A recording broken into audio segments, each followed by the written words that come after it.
It's so lovely to be here today in this absolutely gorgeous space and to be welcomed so warmly by everyone. So thank you. I'm speaking today really in place of my colleague Nicola Highland from Te Herenga Waka, who unfortunately can't be here today, and she has sent her apologies and lots of aroha for the kōrero that's going to go on here today. And as I'm a Pākehā, I certainly cannot speak on behalf of Māori artists, so I just want to make that very, very clear from the beginning. My background is in theatre, so what I'm going to talk about is really different theatre spaces and how they might relate to the kōrero that's going on today. And I really enjoyed your talk, Natalie. That was amazing, and I was very interested in some of your points, like that sometimes we look back to the 60s and 70s and see what happened then, and we can learn from that. Like sometimes we can learn from what's happened in the past in Aotearoa. We don't need to look overseas. And also what you were saying about the sort of overlap between the art gallery space and the Marae, which is certainly relevant to theatre as well.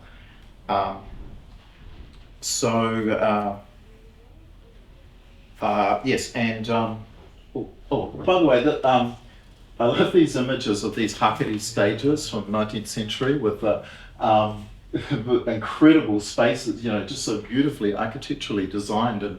And so when we're thinking about spaces to support Māori artists, we need to think upwards and think big, I think. As Grace mentioned, Nicola Highland and I are working on writing a history of Takirua Productions, which is celebrating its 40th year this year. And this is based on a large number of interviews with Māori practitioners. So some of what I say today is influenced by the kōrero I've had with people from the Takirua whānau. You also mentioned, Natalie, Te Ati Karamu Charles Royal and the Whare Tapere. And I think that any discussion of Māori theatre spaces has to begin with discussion of Te Whare Tapere, and which are pre-colonial houses of entertainment that existed on pā all around the motu. And Charles Royal produced this thesis in 1998 at Te Herenga Waka, exploring this really in great detail for the first time. And I haven't got time to go into any detail on that. Charles defines the Whare Tapere as iwi-based houses of storytelling, dance, puppets, games and other entertainment. So the Whare Tapere was a multi-use space, but the thing about Te Whare Tapere as a concept is a practice as well as a house. So that's one thing that comes up all the time in relation to discussions around Toi Pōneke, around theatres, around spaces and so on. There's always this kind of tension between having a space, a beautiful space, but here we are in a beautiful space, so we can see the virtues of a beautiful space for work, and the idea of going out to communities. And like Te Whare Tapere, you didn't have to have a house, you could just be around the fire or outside, you could do it anywhere. So the idea was performance, basically, as an essential part of the pā life.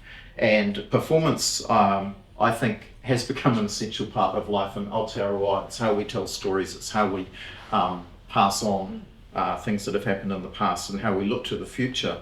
Te Whare Tapere. Charles Royal has an excellent website if anybody's interested. You can look up and read a lot more about this. So we can keep moving.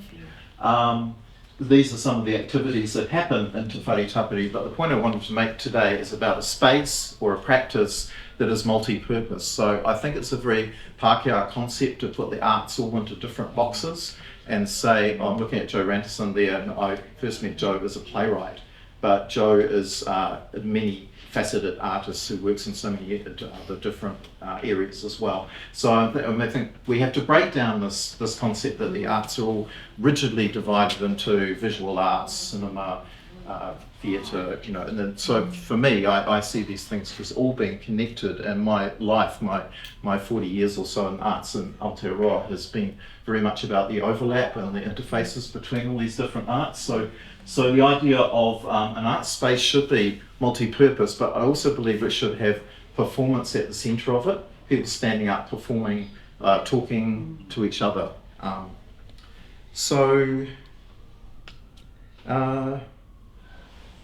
The other thing about Whare Tapere is it's a non-hierarchical space where everybody's treated equally, and it's a welcoming space. So I think these are things, whatever happens with regard to the future of Toi Pōneke or the arts in Wellington, is thinking about spaces that welcome in the same way that we've been welcomed today in this very beautiful space here.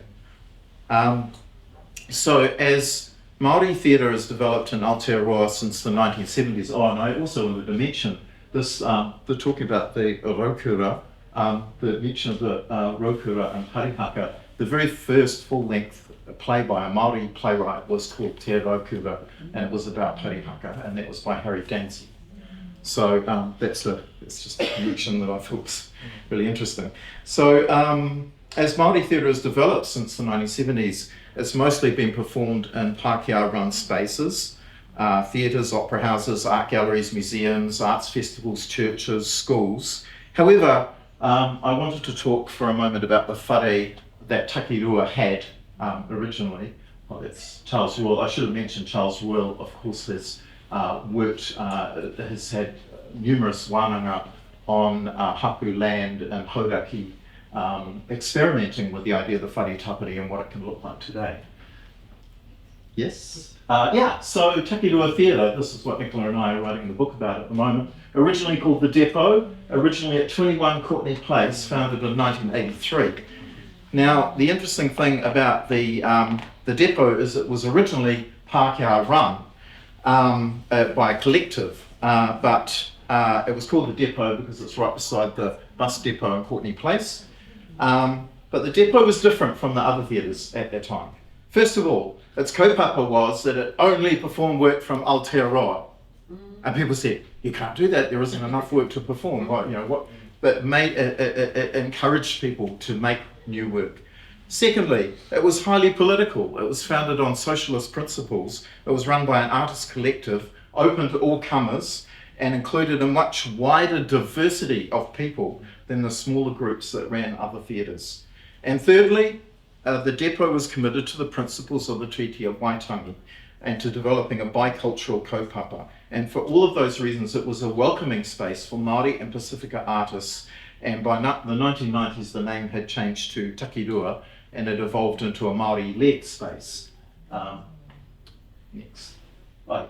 So Takirua moved to 12 Alpha Street, where it stayed until 1997. And at this little theatre, some of the most famous and significant productions in the history of Aotearoa theatre happened.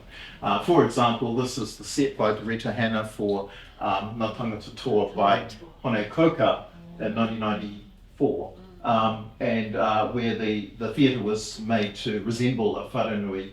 And if anybody here ever saw that production, the moment when Nancy Brunning walked into the ocean at the end is just like the most powerful, gut-wrenching moment.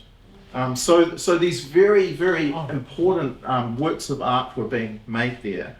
But in addition to that, Takirua Theatre hosted a multitude of communities which at that point were not having their voice heard in mainstream venues. And this included the feminist community, queer theatre, devised theatre, contemporary dance parties, physical theatre, comedy, Indigenous music, Indigenous visual arts, Indigenous storytellers, poetry, plays about disabled communities, locally written children's and young people's theatre. All of these things were in this space, this Māori-led space. So Takirua was a meeting place for creative people, for political activists, for students and young people wanting to get into the arts, and it had the best theatre bar in Wellington, which really fostered those relationships and didn't close early. However, in 1997, this theatre closed down. So the building was basically rotting, with leaks in the roof, dangerous electrical wiring, lack of basic heating and insulation, endless problems with plumbing, lack of disabled access, completely unsympathetic landlord who increased the rent beyond the ability of the collective to pay. I think the rent doubled that year. So the theatre was kept going by a huge amount of voluntary labour and the dedication of a very small staff who were exhausted, burnt out and frustrated by the lack of funding, increasing costs and a deteriorating building. So, and I particularly acknowledge Mary Boynton, who was the director at that time. So the venue was no longer sustainable, so it had to close. And many Māori artists were devastated by this. And we go on to the next slide, thank you. This is Jim Moriarty quoted in the City Voice newspaper at the time. Why is it in a city that supposedly has too many theatres, is it the Māori one that has closed its performance space? There is a need for urban marae such as Takirua. This means the Māori community is once again dependent on the goodwill of other theatre institutions. I hasten to add that the closure of Takirua Theatre did not mean the end of Takirua. Happily, since 1997, Takirua has been highly successful as a touring theatre production company, playing in theatres, festivals, marae, schools throughout Aotearoa and overseas. And in fact, for many years, Takirua's office was in Toi Pōneke. However, many Māori practitioners have spoken to Nicola and I about what was lost when the theatre space in Alpha Street was closed down. It's the loss of the house, it's the loss of the home, it's the loss of the space for the community to gather and meet and have a focus. It raises the question of where were the arts funders, the people controlling the money for the arts at the time that this theatre had to close. But it's not as simple as that, I guess. Since 1997, Takirua have toured children's plays in Te Reo, to kohanga reo, kura kaupapa, to marae and community halls, and to mainstream schools all around the country. So the Te Reo Māori season tours have performed to hundreds of thousands of tamariki since 1997 over that time, and have made an enormous contribution to the revitalisation of Te Reo. So these tours include tiny communities that would never normally be on any arts organisation's tour schedule, right? Really, really tiny schools and very remote schools. So the thing is that those schools would never have come to Wellington, they would never have come to Courtney Place, they would never have seen these productions at Takirua. So there's this tension between, do you need the space or do you need to go out, or do you need to do both? These are the questions. And there are certainly many successful models for Māori theatre other than the venue-based model. So Jim Moriarty's company, Te Rākau, or Te Wao Tapu, slide. Oh, that was the Te Reo Māori season. This is just some of the posters, but it's incredible if you just look at the history of the Te Reo Māori season, just how much work and how many people have been involved in these seasons. So, this is from the battalion by Helen Pearce Alternate at Otaki College last year. Te Rākau, of course, have performed in prisons, theatres, schools, marae, all around the country for 30 or more years. So again, it's that question of the Whare Tapere being a practice that is taken out to the people rather than the people have to get on a bus or a train and come all the way to Wellington. I think that every time Te Rākau or Takirua performs on a marae, the idea of the Whare Tapere comes to life once again. However, marae already have so many functions in the community, so to require marae to be also the kind of performing arts touring circuit for theatre artists in New Zealand is probably not very practical on a permanent basis. So, another example, the wonderful thing about Kia Mau Festival, which is run by Tawhirikura Productions, acknowledge CoCA and Media George, is the fact that in the first Kia Mau Festival, the festival deliberately took over all of the theatres in Te Whanganui Otawa. So all of the theatres became Māori spaces symbolically, and that was symbolically really powerful and really important. So there's all these very, very different models for, you know, the space or using other spaces or taking work to people. And this Kia Mau, in effect, takes a kind of Te Whare Tapere kaupapa and puts it into all the Pākehā theatre spaces. This is a very interesting building, very beautiful, stylish and beautifully made building, well taken Whiti Rea's Te Awaha. And I thought, what would have happened back in 1997 if Creative New Zealand and the government and the council and the people with the power and the money had said, oh, you know, Takiroa's building's falling to pieces, why not give them the money to build something like this? What could have happened? What could have been the result of that? What could, Takiroa still could have gone out and performed to all those communities all around the Motu, but to have a building like that, what could have happened? And I mean, Takiroa didn't really get rewarded for the amount of work that they had done and the amount of facilitation they'd made of amazing performance. And last weekend, I was at the Maori Land Film Festival in Otaki, and this is a beautiful example of, an absolutely amazing example of an arts space, I think, where the Maori Land Hub. So this has all been renovated from buildings that were already there. And in 2020, Maori Land received 2 grants, one from the government's Provincial Growth Fund to upgrade the hub building and $500,000 to upgrade the Civic Theatre. So you've got 2 cinemas within close walking distance of this hub. You walk into this hub, you have amazing visual art gallery, retail spaces, you walk through digital hub, you walk through, there's a lecture theatre, there's beautiful gardens, there's food trucks. This to me was incredibly inspiring and shows the value of Indigenous-led spaces where Indigenous communities, because this is totally connected to the community in Otaki as well as the international Indigenous film communities. So very inspiring. So